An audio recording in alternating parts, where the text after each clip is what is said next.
Bonjour, j'espère que vous allez bien. Bienvenue dans ce nouveau tutoriel. Aujourd'hui, on va parler d'une règle indispensable qui est la règle des 180 degrés. Pour illustrer la règle des 180 degrés, on peut tracer une ligne entre deux personnages qui se parlent.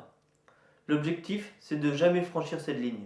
Si on commence à filmer un plan d'un côté de la ligne, alors tous les autres plans doivent se trouver dans ce même côté.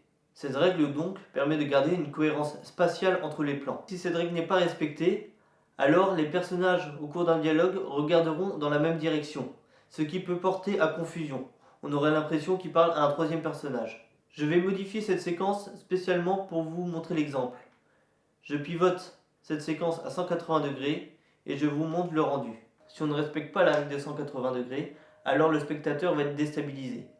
Les deux personnages regardent dans la même direction et n'ont pas l'impression de se parler. On va maintenant faire un petit exercice pour voir si vous avez bien compris. Sur ce schéma, il y a deux personnages qui se parlent et mon premier plan est situé au niveau de la caméra 1. J'ai placé 5 caméras.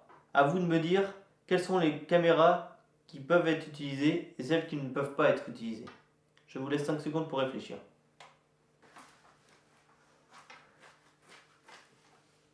Alors, la réponse était la caméra 1, la caméra 3 et la caméra 5.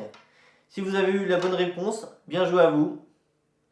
Et si vous n'avez pas eu la bonne réponse, va falloir réviser un peu. Désolé. Donc comme on l'a vu, en fait, le plus facile, c'est de tracer une ligne entre les deux personnages, comme ici.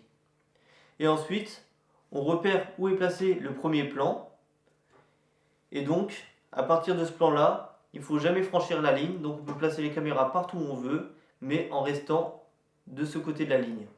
C'est pour ça qu'on peut utiliser la caméra 3, la caméra 5, mais jamais la caméra 2 ou la 4, qui sont placées de l'autre côté de la ligne. On peut aussi l'évoquer dans cette vidéo, on a vu que l'angle maximum était de 180 degrés, mais l'angle minimum est de 30 degrés. Si l'angle est inférieur à 30 degrés, alors ça n'aura pas l'air d'un autre plan, mais plutôt d'un problème d'affichage. La règle des 180 degrés s'applique pour un dialogue, on l'a vu, mais aussi pour un personnage en mouvement. Dans le cas d'un personnage en mouvement, si il fait un mouvement de gauche vers la droite, et qu'on filme ce plan-là.